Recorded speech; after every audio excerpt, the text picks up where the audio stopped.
ఆయుష్ను ఇచ్చి సజీవులు ఉన్నటువంటి దేశంలో మమ్మల్ని బ్రతకనిస్తూ ఉన్న విధానాన్ని బట్టి కృతజ్ఞతాస్తుతులు చెల్లిస్తూ ఉన్నాము తండ్రి. ఈ ఉదయకాలమందు ఆరాధనలో నాయన మీ దివ్యమైన సంగతులు మేము నేర్చుకోవడానికి, మా అనుదిన భక్తి జీవితాలు సరిచేసుకోవడానికి, మరింత విశ్వాసంలో స్థిరులుగా నిలకడగా ఉండడానికి నాయన మీరే వాక్యము ద్వారా మాతో మాట్లాడండి. ఉన్నతమైన మీ మాటలు మా యొక్క హృదయంలో భద్రం చేసుకుని వాక్యానుసారంగా జీవించే కృపాభాగ్యాన్ని దయచేయమని కోరుతూ ప్రభు అయిన యేసుక్రీస్తు వారికి ఈ ప్రార్థనా మనవులు మిక్కిలి వినయంతో ప్రార్థించి బ్రతిమలాడి వేడుకొని ఆడుచున్నాను. ఆమేన్.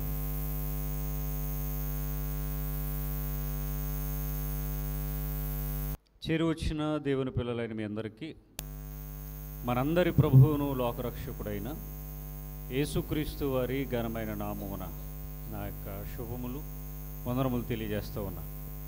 దేవుడు మనలను ప్రేమించి ఆరోగ్యమునిచ్చి ఆశని ఇచ్చి సజీవుల లెక్కలలో మనలను ఉంచి ఈ భూమి మీద మనమందరము క్షేమంగా ఉండడానికి కృప చూపినటువంటి మనందరి దేవాది దేవుడు లోకరక్షకుడైన ప్రభు అయిన యేసుక్రీస్తు వారి ఘనమైన నామమునికే మహిమ కలుగునుగాక. ఆమేన్. ఆరాధనలో భాగముగా మత్తయి సువార్త ధ్యానం 13వ అధ్యాయం ప్రారంభించుకున్నాం. మనం 12 అధ్యాయాలు గడిచినటువంటి వారం, ముందటి వారం వరకు మనం ఆలోచించి గడిచినటువంటి ఆదివారాన 13వ అధ్యాయాన్ని మనం ప్రారంభించి 9 వచ్చిన భాగాలు, మొదటి పారాగ్రాఫ్లో 9 వచ్చిన భాగాలు ఉన్నాయి. వాటిని మనం ఆలోచన చేసాం. 10 వచనం నుండి మిగిలినటువంటి సందర్భాలు ఈ ఆరాధనలో మనం నేర్చుకుందాం. గడిచినటువంటి వారం మనం ఏం మాట్లాడుకున్నాం? ఎంతవరకు గుర్తుంది? అసలు విషయం ఏంటి? దేని గురించి మాట్లాడుకున్నాం? ఆదివారం ఎంతమంది వచ్చారు? ఒకసారి చేయొద్దండి. గడిచినటువంటి ఆదివారం ఆరాధనకి ఎంతమంది వచ్చారు? ఎవరు రాలేదైతే మరి ఏం చెప్పుకున్నాం? మనం ఏం మాట్లాడుకున్నాం? ఇక్కడ ఒకరు మాట్లాడుతున్నారు తప్ప మిగిలిన వాళ్ళు ఎవరు మాట్లాడలేదు. వజ్రాలు ఏమైనా రాలిపోతాయి అనుకుంటున్నారు ఏంటి? మాట్లాడితే కనుక ముందుగా ఉపమానం అంటే ఏంటో నేర్చుకున్నాం మనం. ప్రభువారి యొక్క బోధనలో అసలు ఎవరు అప్పటి వరకు ఏం బోధించినా, ప్రవక్తలు చాలామంది ఉన్నారు, వాళ్ళు అనేక మార్లు ప్రసంగాలు చేశారు, కానీ అసలు ప్రభు అయిన యేసుక్రీస్తు వారు బోధించేంత వరకు కూడా అసలు ఉపమానం అంటే ఏంటో తెలియదు. అంటే పాత నిబంధనలో రాశారు, కానీ కంప్లీట్గా దాని అర్థం కానీ, దాని వివరణ కానీ, ఆ ఎక్స్ప్లెనేషన్ కానీ ఇక వేరే ఎవరికి తెలియదు. ప్రభువారు ఏది మాట్లాడినా ఎలాగ మాట్లాడేవారు? ఉపమాన రూపంలో మాట్లాడేవారు. ఏంటి ఉపమానం అంటే? ఉపమానానికి ఒక అర్థాన్ని చెప్పాను నేను ప్రకటన గ్రంథంలో నుండి. ఆత్మరూపం. అసలు ఈరోజు బైబిల్ గ్రంథం అనేక మందికి అర్థం కాకపోవడానికి కారణం ఏంటంటే, ఇందులో కనబడుతున్నటువంటి వస్తువును వస్తువుగాను, సంఖ్యను సంఖ్యగాను, అక్కడ ఏ పదమైతే కనబడుతుందో దాన్ని యాజ్ ఇట్ ఈజ్ తీసుకుంటూ ఉన్నారు అందరూ కూడా.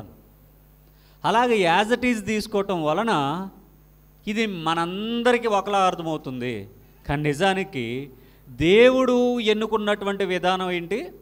ఆత్మరూపం. మరి పైన అక్షరాలు కనబడుతున్నాయి కదా అంటే, అక్షరాలు కనబడతాయి. ఈ అక్షరాల వెనకాల ఉన్నటువంటి ఆత్మరూపాన్ని మనం గ్రహించుకోవాలి. అందుకని ప్రభు అయిన యేసుక్రీస్తు వారి యొక్క బోధన శైలి వేరు, మిగిలిన వాళ్ళందరూ చెప్పేవి వేరు. అందుకనే బైబిల్లో ఉన్నటువంటి పదాలను పదాలుగా, అక్షరాలను అక్షరాలుగా తీసుకుంటే దాని అర్థాలు మారిపోతాయి. అందుకని శిష్యులకు కూడా చెప్తారు ఆయన ప్రారంభంలోనే, ఏమనంటే వాక్య భావాన్ని గ్రహించండి అని చెప్తారు. ఏం చెప్పారు? వాక్య భావాన్ని గ్రహించండి అంటారు.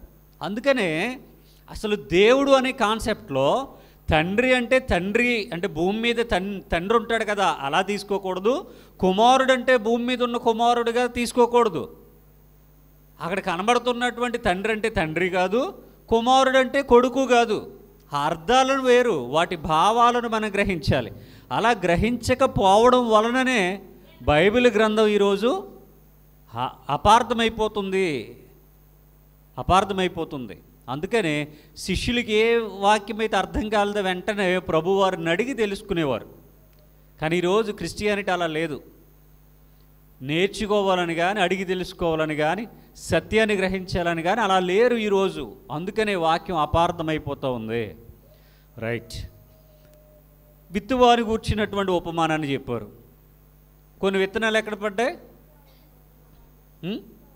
త్రోవ పక్కన పడ్డాయి మొట్టమొదటిగా. ఇంకొన్ని విత్తనాలు ఎక్కడ పడ్డాయి?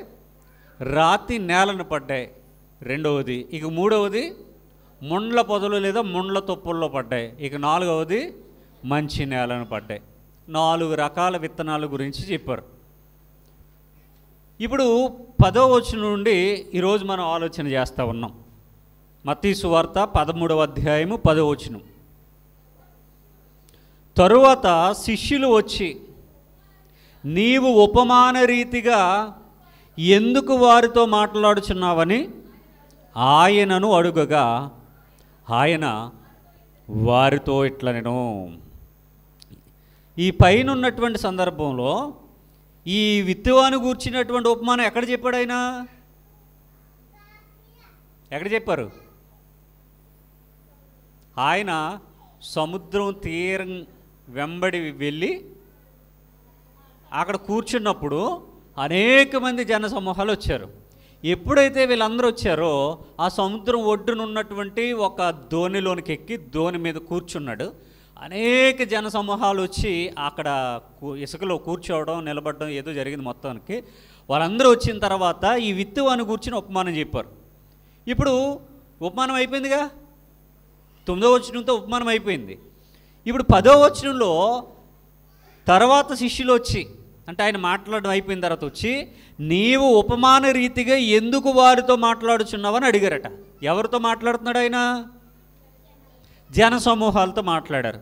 ఈ జన సమూహాలతో ఎలా మాట్లాడాడట ఆయన? ఉపమాన రీతిగా. ఉపమానం అనగా అర్థం ఏంటని చెప్పుకున్నాం మనం? ఆత్మరూపముగా. ఇప్పుడు శిష్యులు వచ్చి అడుగుతున్నారు, ప్రభువా నీవు ఉపమాన రీతిగా వాళ్ళతో ఎందుకు మాట్లాడావు అని అడుగుతున్నారు. వచ్చి ఉపమాన రూపంగా చెప్పామనుకోండి, అందరికి అర్థమవుద్దా? కొందరికి అర్థమవుద్దా? నాకు తెలిసి 100 మంది కూర్చుంటే 99 మందికి అర్థం కాదు. విత్తువాని గురించిన ఉపమానం, కొన్ని విత్తనాలు అక్కడ పడ్డాయి, కొన్ని విత్తనాలు ఇక్కడ పడ్డాయి, కొన్ని విత్తనాలు అక్కడ పడ్డాయి, ఆమెన్, అయిపోయింది, వెళ్ళిపోయావు. ఇప్పుడు ఏం అర్థమవుద్ది చెప్పండి? మీరే ఉన్నారుగా, ఏమైనా అర్థమవుద్దా? ఇంతమంది వచ్చి కూర్చున్న తర్వాత ఉపమాన రూపంలో నేను ఇలా చెప్తున్నానని ప్రసంగం మొదలుపెట్టి ఈ 4 ప్లేసుల్లో పడినటువంటి విత్తనాల సందర్భాన్ని చెప్పేసి ప్రార్థన చేసి ఆమెనని చెప్పేసి నేను వెళ్ళిపోయాను. మీరు కూడా వెళ్ళిపోయారు. ఏం అర్థమవుద్ది? ఇంతకీ ఏమైనా అర్థమవుద్దా?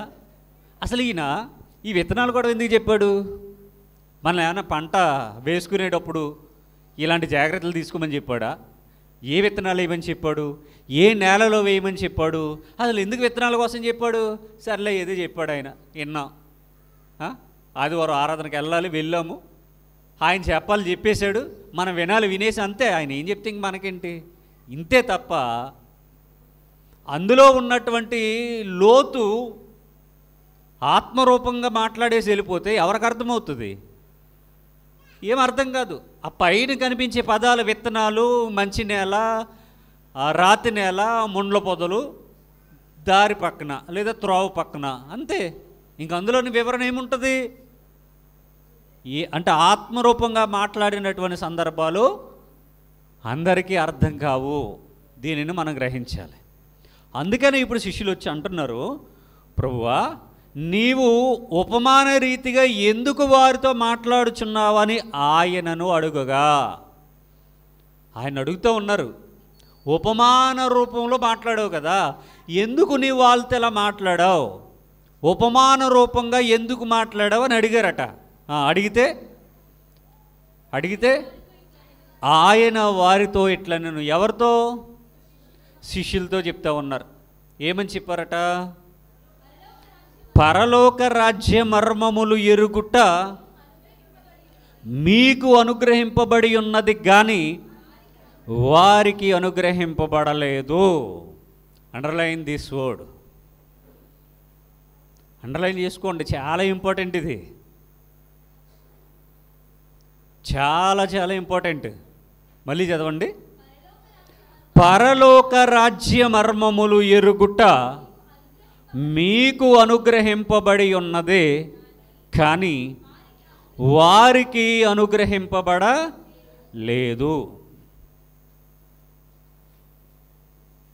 యేసుక్రీస్తు వారు ఉపమాన రూపంలో చెప్పారు. ఎంతమంది ఉన్నారు అక్కడ? చాలా బహుజన సమూహములు అని రాశారు. అంటే చాలా ఎక్కువ మంది ఉన్నారు. ఇంత ఎక్కువ మంది ఉన్నప్పుడు స్పష్టంగా అర్థమయ్యేటట్టుగా ఈజీగా రక్షణ కోసం చెప్పొచ్చుగా. సింపుల్గా అర్థం అవడానికి స్పష్టంగా మాట్లాడొచ్చు కదా. ఆయన ఎక్కువ మంది ఉన్నారు కదా. అంత ఎక్కువ మందికి స్పష్టంగా సింపుల్గా ఈజీగా అర్థమయ్యేటట్టుగా మాట్లాడితే వాళ్ళందరూ రక్షణలోనికి వస్తారుగా. ఈజీగా వాళ్ళకి అర్థమవుతుంది కదా. కానీ ఉపమాన రూపంలో చెప్తే ఎంతమందికి అర్థమవుతుంది? అసలు చాలామందికి అర్థం కాలేదు. ఆ రోజున అసలు చాలామందికి అర్థం కాలేదు. ప్రభువారి శిష్యులకే చాలా సందర్భాలు అర్థం కాలేదు. ఆయన వెంబడించినటువంటి శిష్యులకే చాలా సందర్భాలు అర్థం కాలేదు. ఇప్పుడు వీళ్ళు అడుగుతున్నారు కదా, ఉపమాన రూపంలో ఎందుకు చెప్పారు ప్రభు అని అడిగితే, ఇప్పుడు ప్రభువారు చెప్పే సమాధానం చూడండి ఎలా ఉందో. పరలోక రాజ్య మర్మములు ఎరుగుట మీకు అనుగ్రహింపబడి ఉన్నది కానీ వారికి అనుగ్రహింపబడలేదు. తెలుగులో ఒక పదం ఉంటుంది, మీకు అందరికీ తెలిసిందే. టాలెంట్ అనేది ఒకరి సొత్తు కాదు. దాన్ని వేరేగా చెప్పారు కానీ అది అక్కర్లొద్దులే. కానీ టాలెంట్ అనేది ఒకరి సొత్తు కాదు.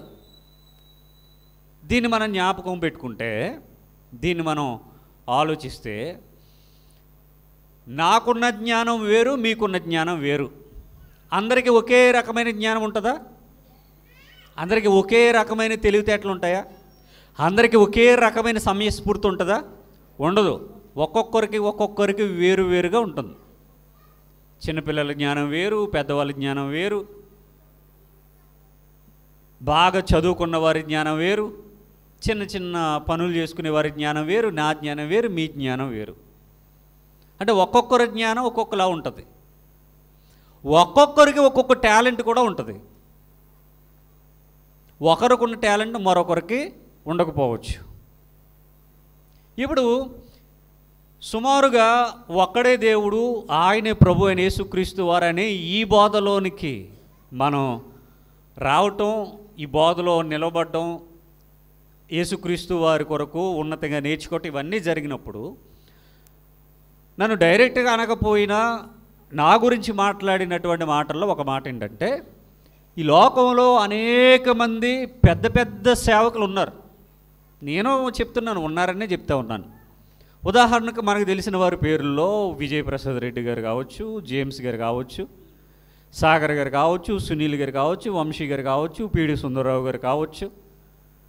ఇంకా వీళ్ళు కాకుండానే ఇంకా బయట జాన్ వెస్లీ గారు, హోసన్న మినిస్ట్రీస్, రాజమండ్రిలో ఉండే ఇంకో జాన్ వెస్లీ గారు, కిరణ్ పాల్ గారు, ఇంకా విజయవాడలో ఉండేటటువంటి పాల్ ఎమ్మానియల్ గారు, ఎడ్వర్డ్ విలియమ్స్ గారు, ఇలాగా క్రిస్టియానిటీలో పేరు మోసినటువంటి అనేక మంది, వారి వారి సిద్ధాంతాలు, వారి వారి సంఘాలు, వారి వారి డెనామినేషన్స్, వారి వారి విధి విధానాలు వేరువేరుగా ఉన్నప్పటికీ వాళ్ళందరూ కూడా క్రిస్టియానిటీలో పేరు మోసినటువంటి వారు.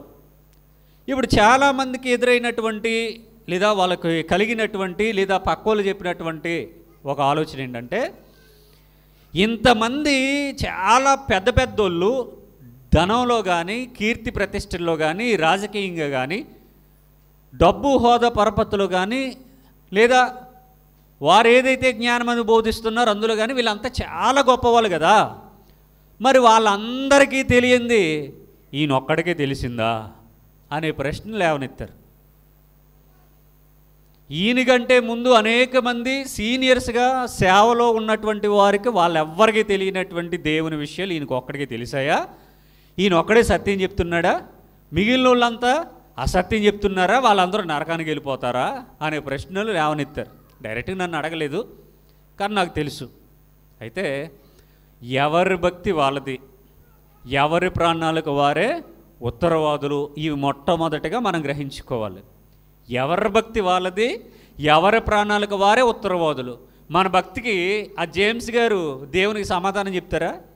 మన భక్తికి విజయప్రసాద్ రెడ్డి గారు సమాధానం చెప్తారా? లేదు. వాళ్ళ భక్తి వాళ్ళదే, మన భక్తి మనదే. ఎవరి భక్తి వాళ్ళదే, ఎవరి ఇండివిజువల్ భక్తి వాళ్ళదే. మనకి ఎవరు సంజయ్షి చెప్పరు, మన ప్రాణాలకు మనమే ఉత్తరవాదులం. అంటే వాళ్ళందరూ సత్యమే చెప్పేస్తున్నారని మనం ఎలాగా నిర్ధారణకు వచ్చేసాం? పేరుంటే, కారుంటే, సూటు బూట్ వేసుకుంటే, విమానంలో తిరిగితే, ఒకరోజు కూడా ఖాళీ లేకుండా మీటింగ్స్కి వెళ్తే సత్యం చెప్పేసినట్టేనా? అదేనా కొలమానం?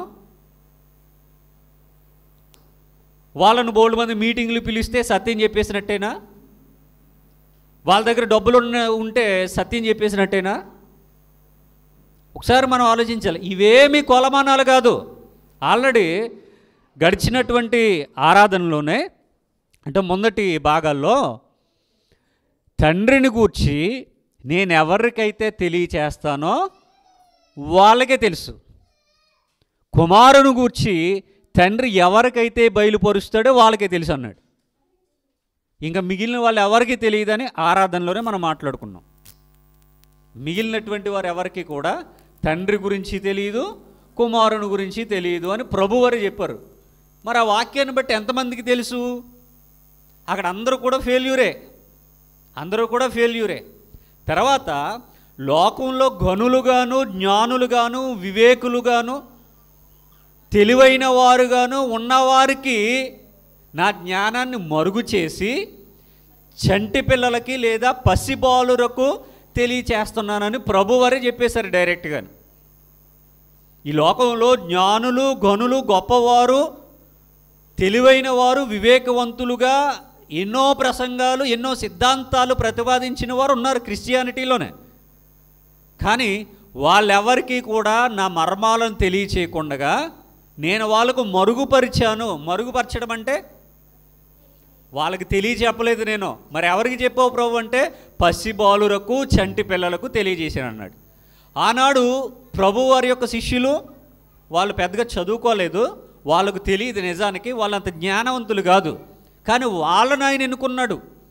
ఈరోజు ఈ లోకంలో అనేక మంది గొప్ప గొప్ప సేవకులు ఉంటే వాళ్లకు దేవుడు తన జ్ఞానాన్ని మరుగు చేసి నాకు బయలుపరిచాడని నేను సగర్వంగా చెప్తా. ఎందుకంటే ఎవరైతే ఈ వాక్యంలో నిలబడతారో మీ ప్రాణాలకు డోకా లేదు, మీ పరలోకం పొందుకునే స్థితికి కూడా డోకా లేదు. అంతలాగా దేవుడు మనకు ఆయన జ్ఞానాన్ని బయలుపరిచాడు. మరి మిగిలిన వాళ్ళ సంగతి ఏంటి?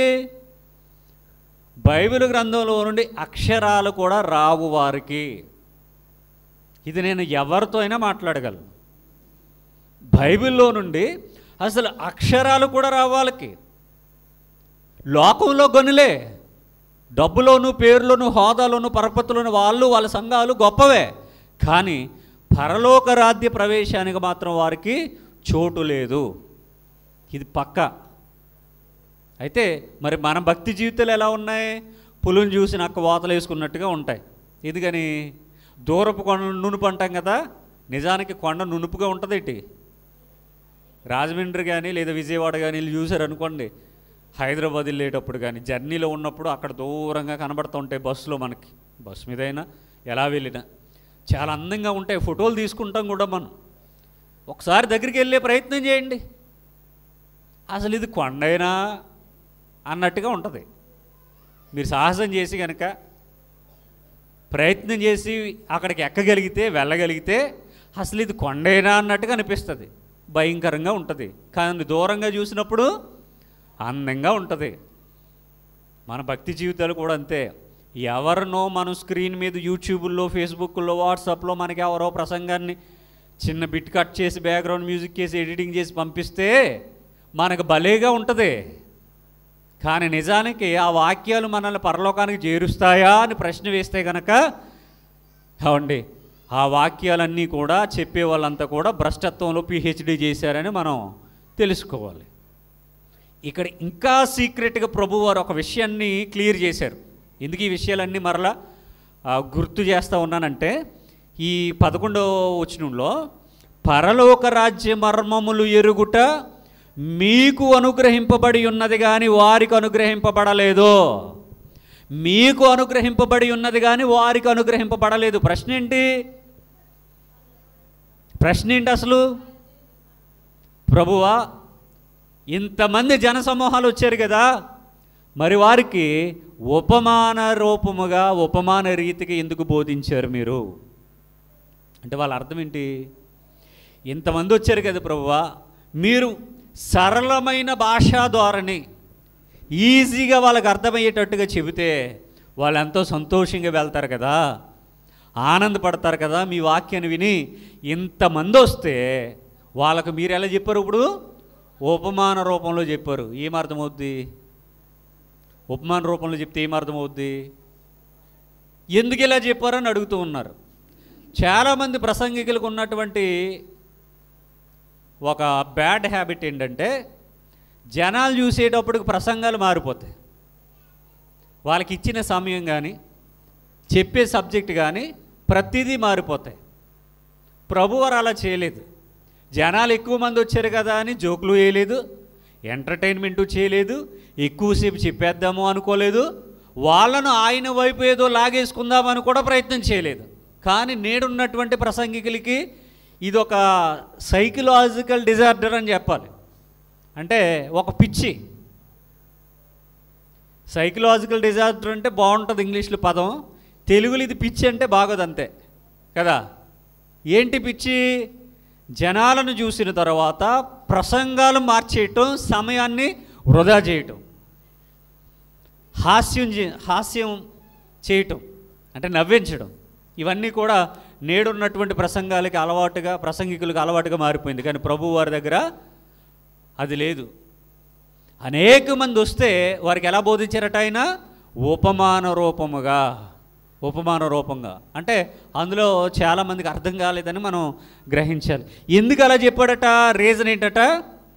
పరలోక రాజ్య మర్మములు మీకు అనుగ్రహింపబడి ఉన్నవి కానీ వారికి అనుగ్రహింపబడలేదు. ఏంటట?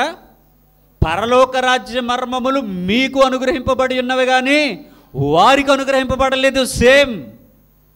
అనేక మంది ఈరోజు క్రైస్తవులు ఉన్నారు కదా, అనేక మంది సేవకులు ఉన్నారు కదా, మరి వాళ్ళెవ్వరికి దేవుని గురించి తెలియదా? మరి వాళ్ళు నరకానికి వెళ్ళిపోతారా? వాళ్ళెవ్వరికి తెలియదా అంటే, పరలోక రాజ్య మర్మములు మీకు అనుగ్రహింపబడి ఉన్నవి కానీ వారికి అనుగ్రహింపబడలేదు కాబట్టి వాళ్ళకి తెలియదు. కాబట్టి వాళ్ళకు చెప్పే బోధకుడు అలాంటోడు, వాళ్ళకు అవే చెప్తాడు. వాళ్ళకు పరలోక రాజ్య మర్మాలు దేవుడు తెలియచెప్పాలనుకోలేదు, దేవుడు వారికి తెలియచెప్పడు కూడాను. మరి ఎవరికి చెప్పాడు? మీకు చెప్పాడు. నమ్ముతున్నారా లేదా? మీకు పరలోక రాజ్య మర్మాలు దేవుడు తెలియజెప్పాడని నమ్ముతున్నారా లేదా? మీకు తెలిసినటువంటి విశ్వాసులతో ఇప్పటివరకు నేను మాట్లాడినటువంటి అంశాలు మాట్లాడండి, టచ్ చేయండి ఒకసారి. వాళ్ళకు ఒక ముక్క తెలిస్తే అడగండి. మీరు ఏ టాపిక్ లేవనెత్తినా వాళ్ళకి ఏం తెలియదు. వేరే సంఘాల్లో ఉన్నటువంటి విశ్వాసులకి ప్రభువు వారికి ఉపమాన రూపంలో చెప్పడం వెనకాల ఉన్న ఆంతర్యం ఏంటంటే, వాళ్ళకు పరలోకం ఇవ్వాలనుకోవట్లేదట ఆయన. అర్థమవుతుందా? వాళ్లకు దేవుడు పరలోకం ఇవ్వాలనుకోవట్లేదట. అందుకని అంతమంది వచ్చినా వాళ్ళకు అర్థం కానటువంటి విధానంలోనే ఆయన మాట్లాడాడు. మరెవరికి ఇవ్వాలనుకుంటున్నాడు? ఆయనను వెంబడించి వారు ఉన్నారు కదా, వారికి ఇవ్వాలనుకుంటున్నాడు. నేడున్నటువంటి క్రిస్టియానిటీలో కూడా పరలోక రాజ్య మర్మాలు చాలా సంఘాల వారికి, చాలామంది బోధకులకు తెలియదు. ఎందుకంటే దేవుడు వారికి పరలోకం ఇవ్వాలనుకోవడం లేదు. మరి ఎవరికి ఇవ్వాలనుకుంటున్నాడు? కొద్ది మందిని మాత్రమే ఆయన ఏర్పాటు చేసుకున్నాడు. ఆ కొద్ది మంది సేవకులకు మాత్రమే ఆయన పరలోకాన్ని గూర్చినటువంటి సంగతులు విషదపరుస్తాడు. ఆ కొద్ది మందిలో మీరు ఉన్నారా లేరా? ఉన్నారనే నేను చెప్తే ఉన్నాను. లేరు అన్నట్టుగా మీరు బిహేవ్ చేస్తే ఇంకెవరేం చేయలేరు. మీకు ఇప్పుడు డౌట్ రావాలి, అదేంటండి, మనమందరము కూడా దేవుని సృష్టి, దేవుడు మనందరినీ కొలుగు చేసుకున్నాడు, ఆయన మనందరికీ దేవుడు, ఆయన మనందరినీ పుట్టించాడు, మనందరికీ తండ్రి కదా, మరి కొంతమందికి పరలోకం ఇవ్వడం ఏంటి, కొంతమందికి ఇవ్వకపోవడం ఏంటి అనే ప్రశ్న మీకు రావాలి. ఆయన అంటాడు, నేను ఎవరినైతే ఆకర్షించుకుంటానో వాళ్ళకే నేనేంటో అర్థమవుతాను అని. చదువుకున్నారు ఎప్పుడైనా? ఆయన ఆకర్షించుకుంటాడట, వాళ్ళకి అర్థమవుతాడట ఆయన. మరి మీలో ఎంతమందికి అర్థమయ్యాడు ఆయన?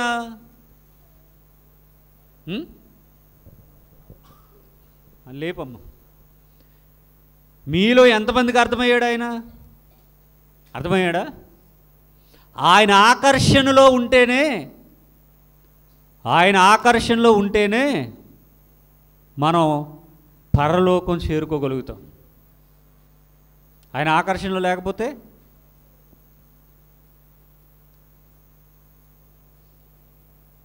అంటే ప్రభు వారి వాక్యం వినడానికి అనేక మంది వచ్చారు, కానీ వాళ్ళందరి పరిస్థితి ఏంటి? అర్థమైంది వాళ్ళకి? మరి వచ్చారు కదా, డైరెక్ట్గా ప్రభు వారు చెప్పారు. పోనీ పేతురు ప్రసంగం, ఆంధ్రేయ ప్రసంగం, తోమ ప్రసంగం కాదు అది. డైరెక్ట్ ఎవరు చెప్తే ఉన్నారు? పరలోకం ఇచ్చే ఆయనే ప్రసంగం చెప్తే ఉన్నాడు భూమి మీద. ఆ ప్రసంగం వినడానికి అనేక మంది వచ్చారు, కానీ అంతమంది వచ్చినా పరలోకం ఇచ్చే ఆయనే చెప్పినా వాళ్ళకు పరలోకంలో చోట్లేదట. కాబట్టి వచ్చామా, కూర్చున్నామా, నిద్రపోయామా, వెళ్ళిపోయామా, కాలక్షేపం చేశామా, ఇక్కడే ఉండి వేరే ఆలోచించుకున్నామా, ఇక్కడే ఉండి ఆయన చెప్పేది ఏమీ కూడా మన మనసులోనికి వెళ్ళడం లేదంటే అర్థం ఏంటి? వాళ్ళకి ఏం లేదు, ఇక పరలోకంలో చోట్లేదు. రావట్లేదే చర్చి కంటే వస్తారు, కానుకలు వేస్తారు, ప్రభు బలు తీసుకుంటారు, కానీ వాళ్ళకు వాక్యం మాత్రం అసలు ఒక్క ముక్క ఎక్కదండి లోపలికి. ప్రతి వారం వస్తారు, తలస్నానం చేస్తారు, మంచి బట్టలు కట్టుకుంటారు, శుభ్రంగా నీట్గా రెడీ అయ్యి వస్తారు, పాటలు పాడతారు, ప్రార్థన చేస్తారు, కానుకలు వేస్తారు, ప్రభు బలు తీసుకుంటారు, ఒక్క వారం కూడా మిస్ అవ్వరండి. కానీ వాళ్లకు మాత్రం ఏం రాదు? పరలోకంలో రాదు. ఎందుకంటే ఆయన ఆకర్షించాలట. మరి ఇంతకాలంగా భక్తి చేస్తూ ఉన్నాం కదా, చేస్తున్నారా లేదా? నువ్వెంత భక్తి చేసినా సరే, నువ్వు భక్తి నువ్వు అనుకుంటున్నావు. నేను మరలా ఒక మాట అడిగితే ఎందుకు మీరు సమాధానం చెప్పలేకపోతున్నారు? వింటున్నారా? అసలు వింటున్నారా? మరి వింటే ఎందుకు చెప్పరు సమాధానం? అంటే రైట్ చెవి నుంచి విని లెఫ్ట్ చెవి నుంచి వదిలేస్తున్నారా? వచ్చింది వచ్చినట్టుగానే వదిలేస్తున్నారా? అసలు గుర్తుంటుందా? జ్ఞాపకం ఉంటుందా? చెప్పే విషయం అసలు అర్థమవుతుందా? ఇన్ని ప్రశ్నలకి సమాధానం చెప్పాలి. వచ్చాం, కూర్చున్నాం, విన్నాం, వెళ్ళాం, బాగానే ఉంది. మరి చెబుతున్నటువంటి మాట మరలా రిపీట్ అడిగితే మన నోటి వెంబడి ఎందుకు రావట్లేదు? అసలు వింటున్నామా? అర్థమవుతుందా? జ్ఞాపకం ఉందా? వదిలేసామా? వినడం లేదా? ఏంటి పరిస్థితి? ప్రతిదానికి మౌనమే సమాధానమా? పోనీ డబ్బులే ఉండని అడిగాను అనుకోండి, మౌనంగా ఉంటే అనుకోవచ్చు. ఎందుకని? మన కష్టార్జితం అది ఇచ్చేస్తే మనకి ఉండదేమో అని. మాట మాట్లాడడానికి నొప్పేంటి? అంటే ఎన్నో వాక్యాలు చెబుతూ ఉన్నా, పరలోకానికి నడిపించే సత్యం మీ కళ్ళ ముందే కనబడుతూ ఉన్నా, మీ చెవుల చుట్టూనే తిరుగుతూ ఉన్నా, ఏది ఆన్సర్? ఏది అంటే అసలు మనం పరలోకానికి వెళ్ళే దారిలో ఉన్నామా? వెళ్ళే దారిలో ఉన్నామనుకుని ఎక్కడెక్కడికో వెళ్ళిపోయామా? పరలోక రాజ్య మర్మములు ఎరుగుట మీదే, మరి వారికి లేదు. మరి వచ్చారు కదా, వచ్చారు. కూర్చున్నారా ప్రభు? కూర్చున్నారు. విన్నారా ప్రభు? విన్నారు. ఏది? అంతే, గాలికే. అంటే డైరెక్ట్గా ప్రభువు వారు చెప్పినప్పుడే, పరలోకం ఇచ్చే ఆయనే చెప్పినప్పుడే అనేక మంది వచ్చి వింటూ ఉంటేనే వాళ్ళకి ఏం దక్కట్లేదు? పరలోకం దక్కట్లేదంటే మరి నేడున్నటువంటి క్రిస్టియానిటీ ఏ పరిస్థితుల్లో ఉంది? ఘోరమా? చాలా ఘోరమైన పరిస్థితిలో ఉంది. డైరెక్ట్గా పరలోకం ఇచ్చాయని చెప్తేనే వాళ్ళ బుర్రలోకి వెళ్ళలేదంటే, ఈరోజు లోకమంతా కూడా దుష్టుని వశంలో ఉంటే, దుష్టులైన వారు సేవకులుగా, దుష్ట సంబంధులు సేవకులుగా ఈ బైబిల్ పట్టుకుని ప్రసంగాలు చేస్తూ ఉంటే, వారు వినేటటువంటి వారు ఆ సంఘాల పరిస్థితి ఏంటి అంటే, పరలోకం అనే దానికి అసలు వాళ్ళ దగ్గర స్థానమే లేదన్నమాట. అందుకనే ఈరోజు దేవుడు ఎవరు అర్థం కావట్లేదు, బైబిల్ అర్థం కావట్లేదు, దేవుని వాక్యాలు అర్థం కావట్లేదు, సత్యం అనేది అర్థం కావట్లేదు. అసత్యానికి మాత్రం ఫాలోవర్స్ ఎక్కువ మంది ఉన్నారు, సత్యానికి మాత్రం నో ఫాలోవర్స్. అసత్యం చెప్పే చోట ఎంతమంది ఉంటారండి? వేలాది మంది కదా. ఆ వేలాది మందిని సత్యంలోకి నడిపిస్తాడా సేవకుడు అంటే? అసత్యంలో PhD నేర్పిస్తాడు వాళ్ళకి. అంటే అందరూ కూడా భ్రష్టత్వంలోనికే వెళ్ళిపోతారన్నమాట. అంటే పరలోక రాజ్య సంగతులు వాళ్ళకు అనుగ్రహింపబడలేదు. మీకు అనుగ్రహింపబడ్డాయని ప్రభు వారు చెప్తా ఉన్నారు ఆనాడు శిష్యులతో. మరి ఈనాడు కూడా అనేక మందికి లేనటువంటి భాగ్యం మనకు దక్కింది. మరి ఎంతమంది సద్వినియోగం చేసుకుంటున్నారు అనేది మనం ఆలోచించుకోవాలి. ఎంతమంది సద్వినియోగం చేసుకుంటున్నారు? ఎంతమంది సత్యాన్ని అంగీకరిస్తూ ఉన్నారు? హృదయంలో ప్రభువుకు చోటిచ్చారు? ఎంతమంది ఆయన గురించి ఆలోచన కలిగి ఉన్నారు? ఎంతమంది ఆయన చిత్తాన్ని గ్రహిస్తూ ఉన్నారు? ఆయన ఇష్టాన్ని నెరవేర్చేవారుగా ఉన్నారు? నేనంటాను కొద్దిమందే. 50 మంది కూర్చున్నామా? ఈ 50లో కొద్దిమంది అంటాను. ఎందుకంటే ఇంకా యేసుక్రీస్తు వారి నామాన్ని ఒప్పుకోవడానికి మనకి ఇగువలు అడ్డు వస్తున్నాయి కదా. సంఘంలో నిలబడి ఆయన నామాన్ని ఒప్పుకోం కదా, మనం ఆయన కోసం బ్రతకం కదా, ఆయన ఇష్టాన్ని జరిగించం కదా. మరి అలాంటప్పుడు పరలోకంలో చోటు ఎలా ఇస్తాడు ఆయన? ఆయన నామాన్ని భూమి మీద అనేక మంది ఎదుటి ఒప్పుకోవడానికి మనం సిగ్గుపడితే ఆయన పరలోకంలో చోటు ఎలా ఇస్తాడు? 10 మంది కన్యకులు ఉన్నారండి. 10 మంది కన్యకులు కూడా పరలోకం పొందుకోవడానికే రెడీగా ఉన్నారు. వరుడైన యేసు వస్తాడని, పెండ్లి కుమార్తెకు అలంకరింపబడి మేము కూడా వెళ్తామని, గొర్రె పిల్ల పెండ్లి మహోత్సవంలో ఆ విందులో పాల్గొంటామని ఎదురు చూశారు. 10 మంది కన్యకలే, కానీ ఎంతమందికి చోటు దక్కింది? 5గురికి దక్కింది. ఈ 10 మంది కలిసే ఉన్నారా? కలిసే దీపాలు వెలిగించుకున్నారా?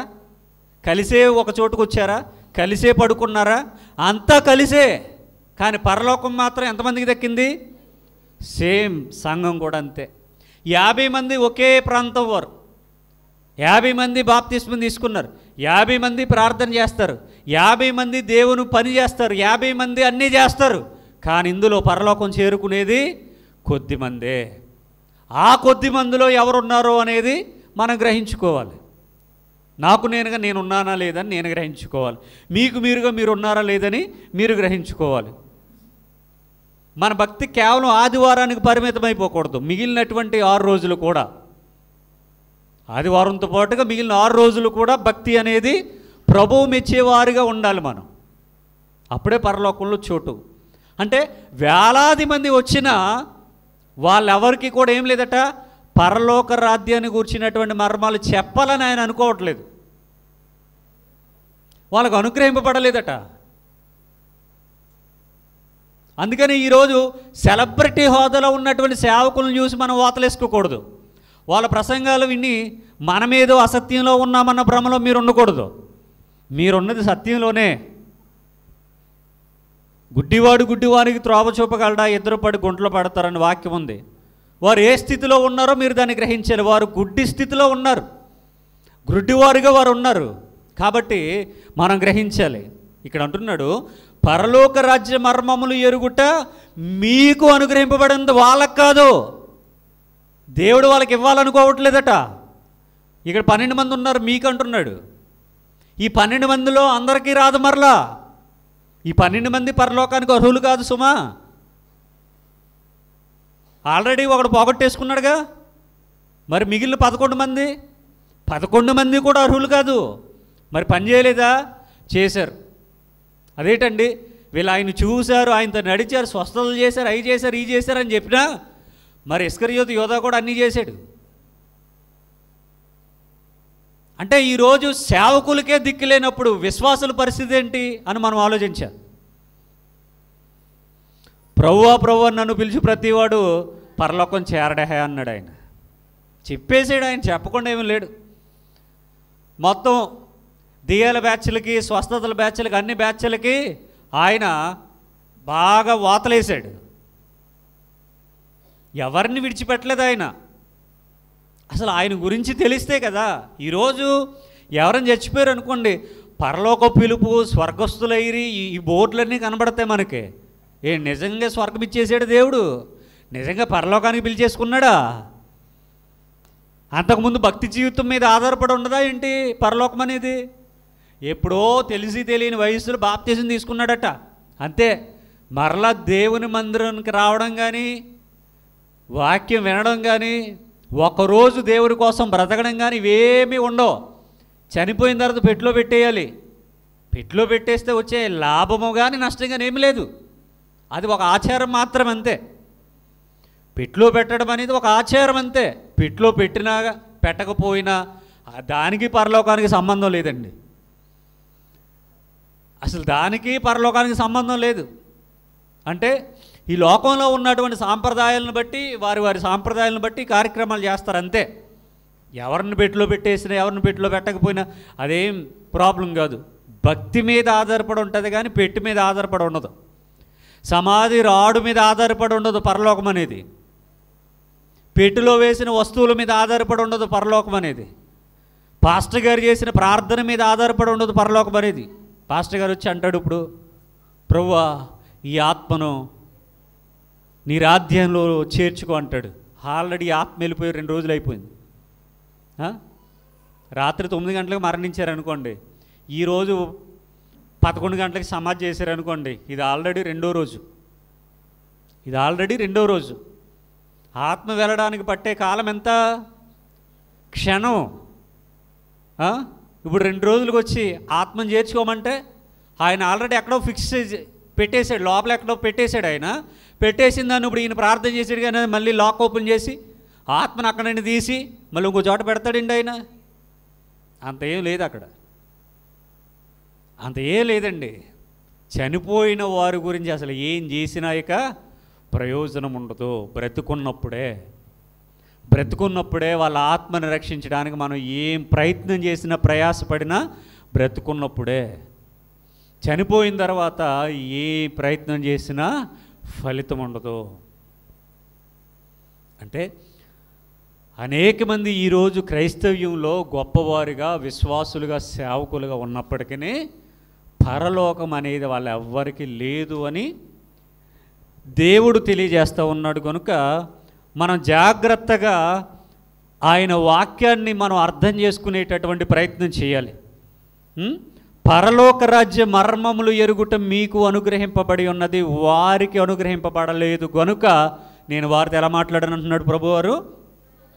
ఉపమాన రీతిగా. వాళ్ళు పరలోకానికి అర్హులు కాదు కాబట్టి వాళ్ళకు ఉపమాన రీతిగా మాట్లాడితే వాళ్ళకి అర్థం కాలేదు, ఎలాగ వినరు, నేర్చుకోరు, పరలోకం వాళ్ళకు లేదు. మరి బైబిల్ అంతా కూడా ఎలాగ వ్రాయబడి ఉంది? నూతన నిబంధన అంతా ఉపమాన రూపంలోనే కదా వ్రాయబడి ఉంది. మరి నూతన నిబంధన మనకి ఎవ్వరికి అర్థం కావట్లేదంటే మన పరిస్థితి ఏంటి? మరి మన పరిస్థితి ఏంటి అంటే, మనమంటే ఈరోజు క్రైస్తవులు ఎవరికి కూడా క్రొత్త నిబంధన అర్థం కావట్లేదు. క్రొత్త నిబంధన అపార్థం చేసేసుకున్నారు. ఇందులో ఉన్నటువంటి ఆత్మానుసారమైన సంగతులు శరీరానికి ముడిపెట్టారు. శరీరాన్ని పట్టుకుని వెళ్ళి ఆత్మకు ముడిపెట్టారు. ఆత్మ సంగతులు తెలియదు, శరీర సంగతులు తెలియదు, మొత్తానికి నూతన నిబంధనలు ఉన్న ఏ విషయం తెలియదు.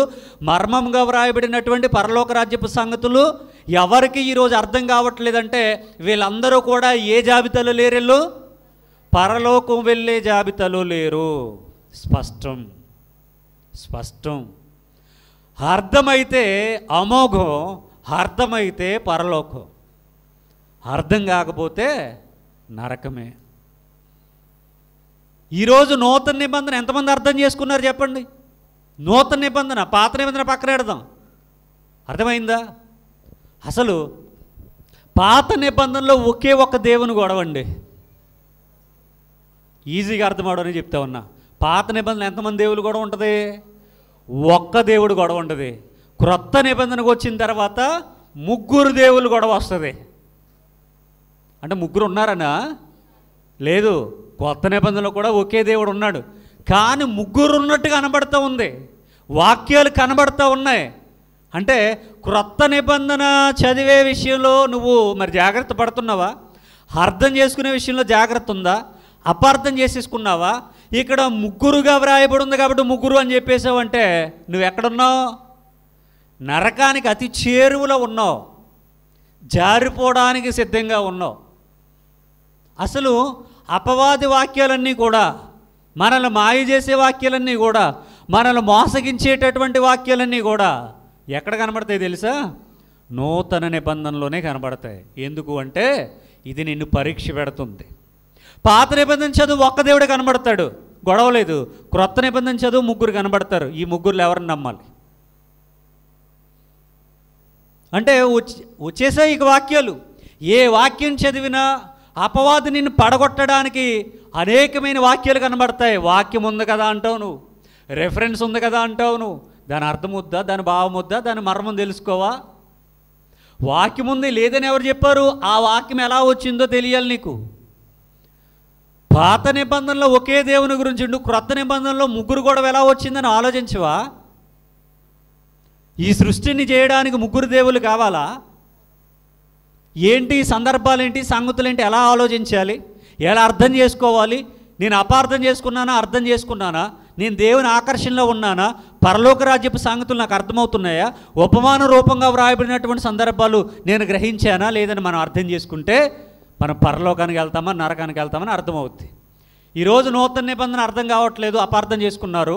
అంటే దేవుని ఆకర్షణలో లేరు, పరలోక రాజ్యపు సంగతులు ఏమీ అర్థం కావట్లేదు, ముగ్గురు దేవుళ్ళు ముగ్గురు ఉన్నారని అనేక మంది గట్టిగా వాదిస్తూ ఉన్నారు. అంటే అర్థం ఏంటి? వీళ్ళెవరికి ఏం లేదు, పరలోకంలో చోట్లేదు అని గ్రహించాలి. అపవాదికి సంబంధించి అపవాది నిన్ను నన్ను మాయ చేయడానికి క్రొత్త నిబంధన వాడేసుకున్నాడు.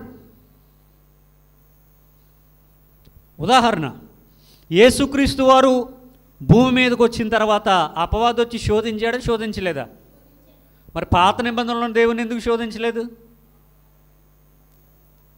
అక్కడ కూడా శోధించాలిగా. పాత నిబంధనలు దేవుడు ఉన్నాడుగా, పేరు ఏదైనా కావచ్చు, దేవుడైతే ఉన్నాడుగా. మరి పాత నిబంధనలో దేవుణ్ణి ఎందుకు శోధించలేదు అపవాది? క్రొత్త నిబంధనలో ఎందుకు శోధించాడు వచ్చి? పాత నిబంధనలో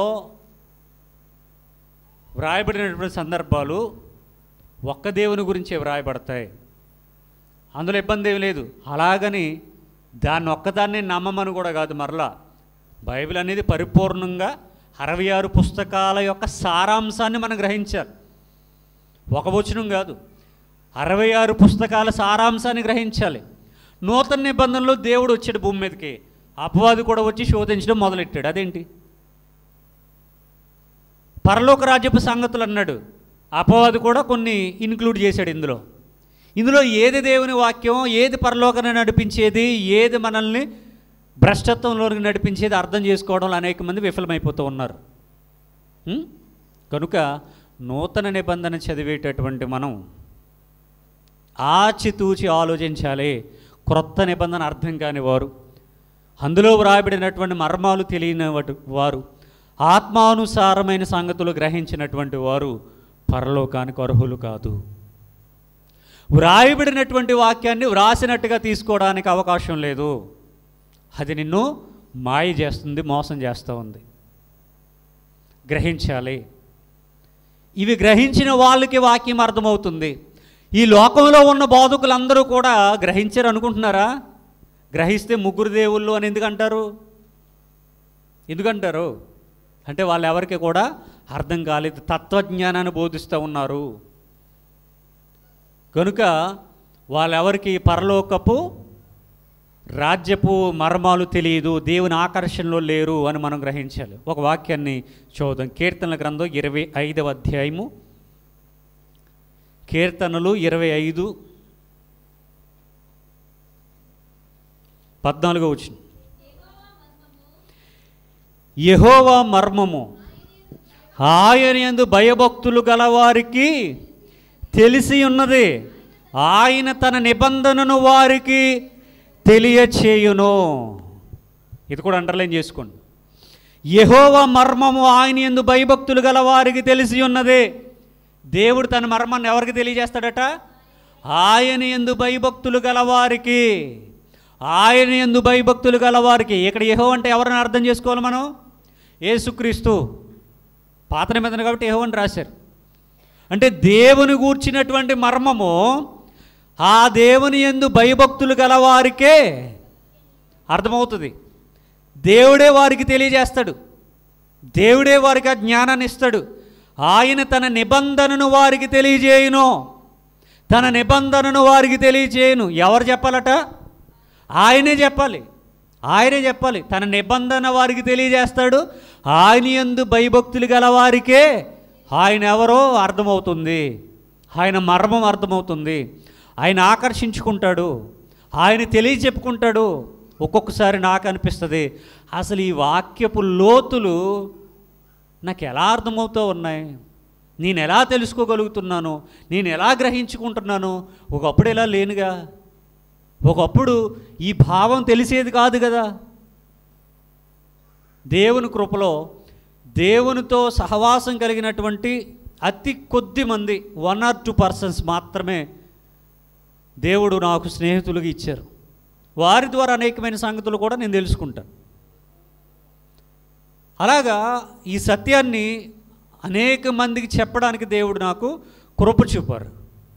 అంటే పరలోకపు రాజ్యపు సంగతులు మనకు తెలియాలి అన్నా, ఆయన జ్ఞానం మనకు దక్కాలి అన్నా, ఆయన యందు భయభక్తులు కలిగి ఉండాలి, ఆయన ఆకర్షణలో మనం ఉండాలి. మనం ఆయనకు ఆయన ఇష్టాన్ని జరిగించే వారిగా ఉన్నప్పుడు ఆయన సంగతులు మనకు తెలియజేస్తాడు.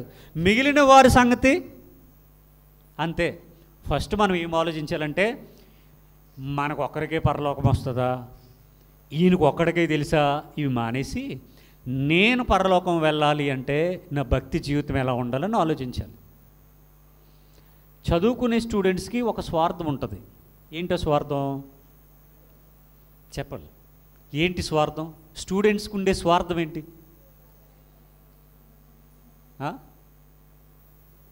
ఏంటి? అస్సలు వినపట్ల. చదువుకునే స్టూడెంట్కి ఉండే స్వార్థం ఏంటి? క్లాస్ రూమ్లో అల్లరి చేస్తాడు, సినిమాకి వెళ్ళి వచ్చానని చెప్తాడు, చాలా అల్లరి చేస్తాడు, అసలు చదవట్లేదని చెప్తాడు. కానీ ఎగ్జామ్లో మాత్రం స్కూలు లేదా కాలేజీలో టాపర్గా మార్కులు వస్తాయి. అంటే ఏం చేశాడు వీడు? మనతో ఏం చెప్తున్నాడంటే, నేను చదవట్లేదురా, నేను రాయట్లేదురా, నేను ట్యూషన్కి వెళ్ళట్లేదురా, అస్సలు నాకు ఈ సబ్జెక్టు తెలియట్లేదు, నాకు అర్థం కావట్లేదు, నేను అసలు పాస్ అవును, నేను అసలు రాయను, చదవను, అసలు ఎగ్జామ్ కూడా వెళ్తానో లేదో తెలియదు అని చెప్తాడు మనతో. క్లాస్ రూమ్లో అల్లరి చేస్తాడు, సినిమాకి వెళ్తాడు, బోలెడంతా అల్లరి చేస్తాడు. అప్పుడు మనం ఏమనుకుంటాం? వీడిని బట్టి మనం వాడికంటే ఎక్కువ చేయాలని మనం ప్రయత్నం చేస్తాం. వీడు అల్లరి చేస్తున్నాడు, నేను అల్లరి చేస్తే ఇద్దరు ఫ్రెండ్స్ కదా, పోతే ఇద్దరం పోవాలనుకుంటాం. కానీ ఎగ్జామ్స్ అయిన తర్వాత రిజల్ట్ వస్తే వాడేమో టాపరు, మనమేమో ఫెయిల్యూర్ క్యాండిడేట్ అయిపోతాం. అంటే అక్కడ ఆ వ్యక్తి ఏం చేస్తాడంటే స్వార్థాన్ని ఉపయోగిస్తాడు. నేను పాస్ అవ్వాలి, నేను ఎక్కువ మార్కులతో పాస్ అవ్వాలి. ఈ నైట్ నిద్రపోడు ఇంటి దగ్గర, మీకు అన్న అబద్ధాలు చెప్తాడు అంతే. పుస్తకాలు పురుగు, అస్సలు నిద్రపోడిక, నైట్ అవుట్ చేస్తాడు, మొత్తం కష్టపడతాడు, స్కూల్ అల్లరి చేస్తాడు వచ్చి. వాడిని చూసి మనం చెడిపోతాం. వాడు ఒక 4-5 సంవత్సరాల తర్వాత మనం ఇంకా అది ఎగ్జామ్ అదే రాస్తూ ఉంటాం, ఆ సబ్జెక్ట్ పాస్ అవుతుంది. ఇక మనకి ఈడీ లోపల సెటిల్ అయిపోతాడు, వెళ్ళి ఒక మంచి ప్యాకేజ్ జాబ్లో జాయిన్ అయిపోతాడు వెళ్ళి. భక్తి విషయంలో కూడా మనం కొంచెం ఇది కలిగి ఉండాలి. అంటే నన్ను నేను కాపాడుకోవాలి, ఎవరిని ముంచకూడదు, నాతో పాటుగా నా ఫ్యామిలీని కాపాడుకోవాలి, నాతో పాటుగా సంఘంలో ఉన్న వారిని కూడా కాపాడాలి, నాతో పాటుగా గ్రామంలో ఉన్న వారిని కూడా కాపాడాలి. ఇది జ్ఞానం కదా. జ్ఞానాన్ని ఎంత ఎక్కువ మందికి స్ప్రెడ్ చేస్తే అంత డెవలప్మెంట్ అవుద్ది తప్ప విద్య తరిగిపోద్దా? ఏమండి, ధనమన్నీ దొంగిలిస్తారు, జ్ఞానాన్ని దొంగిలించగలరా? దేవుడు మనకిచ్చిన తెలివితేటలు దొంగిలించగలరా? లేదు. పదును పెట్టాలి. పదును పెడుతుంటే ఇంకా షార్ప్ అవుద్ది. అలాగా భక్తి విషయంలో మనకంటూ ఒక స్వార్థం ఉండాలి. మొట్టమొదటిగా నన్ను నేను కాపాడుకోవాలనే స్వార్థం ఉండాలి. తర్వాత నా కుటుంబాన్ని కాపాడాలనే స్వార్థం ఉండాలి. తర్వాత ఇంకా సంఘంలో విశ్వాస జీవితాల్లో ఏదో కొంచెం లో కేటగిరీలో ఉన్నవారిని కాపాడే స్వార్థం ఉండాలి. మన గ్రామంలో ఉన్నవారిని కాపాడే స్వార్థం ఉండాలి. మన బంధువులను కాపాడే స్వార్థం ఉండాలి మనకి. అందులో తప్పేమీ లేదు. కానీ మనం ఎలాంటి వాళ్ళు? మనము చెడిపోతాం, మన వారిని చెడగొడతాం. అది ఉండకూడదు. మనము చెడిపోతాం, మన వారిని చెడగొడతాం. అది కాదు మనకు ఉండాల్సింది. ఇదిగో ఇది ఉండాలి ఇక్కడ. పరలోక రాజ్యపు సంగతులు మీకు ఎన్నైతే తెలియచేయబడ్డాయో, మనకు యూట్యూబ్ అవైలబిలిటీ ఉంది, అనేక మందికి పంపించండి, షేర్ చేయండి, మీరు వినండి, అనేక మార్లు వినండి, నోట్స్ ప్రిపేర్ చేసుకోండి. అందులో ఏమైనా డౌట్స్ ఉంటే నన్ను అడిగి క్లారిఫై చేసుకోండి. మీకు ఇంతకు మించి చెప్పేవాడు ఎవడు దొరకడేగా. నా తదనంతరం మీకు ఎవరు వస్తారో ఏం చెప్తారో నాకు తెలియదు. నేనుండగా మాత్రం మీరు 100% మీరు పరలోకం వెళ్ళడానికి ఇక ఎలాంటి వెనకంజ వేయకుండా అంతలా ముందుండాలి. అంతలాగా నేర్చుకోవాలి వాక్యాన్ని. తర్వాత గొడవ తర్వాత. ఇప్పుడున్నప్పుడు మనల్ని మనం కాపాడుకునే ప్రయత్నం చేయాలి. రేపు ఏం జరుగుద్దో మనకు తెలియదు, నైట్ ఏం జరుగుద్దో మనకు తెలియదు.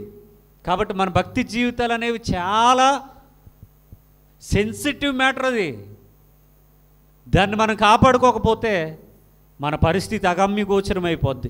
ప్రభువారు చెప్పినా ఎదురుగా ఉన్న వాళ్ళకి ఏం దొరకట్లేదు, అక్కడ పరలోకం దక్కట్లేదు. ఇక నేను చెప్పినంతే, ఎవరు చెప్పినంతే. అందుకనే భక్తి జీవితం అనేది ఇండివిజువల్. ఆయనకి నచ్చావా, నువ్వు ఎక్కడున్నా సరే నిన్ను ఆకర్షించుకుంటాడు, పరలోకానికి నడిపించుకుంటాడు. అట్టి ధన్యత దేవుడు మనందరికీ అనుగ్రహించాలని కోరుతూ నా మాటలు ముగిస్తూ ఉన్నాను. 11వ వచనం దగ్గర టిక్ పెట్టుకోండి. 12వ వచనం నుండి మిగిలినటువంటి సంగతులు వచ్చే వారాన్ని మనం మాట్లాడదాం.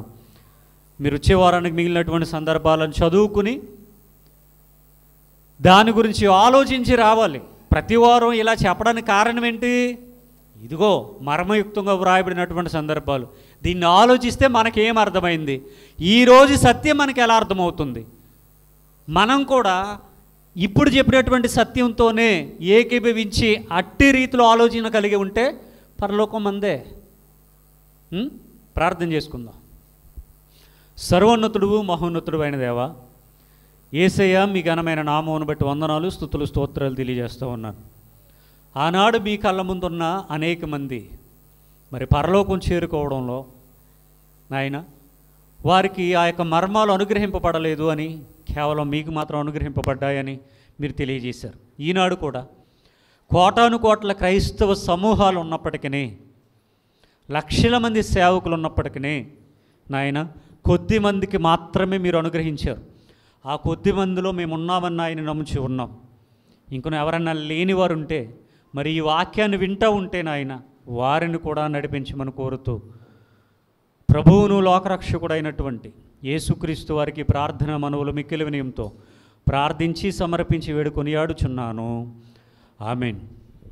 అందరికీ వందనాలండి.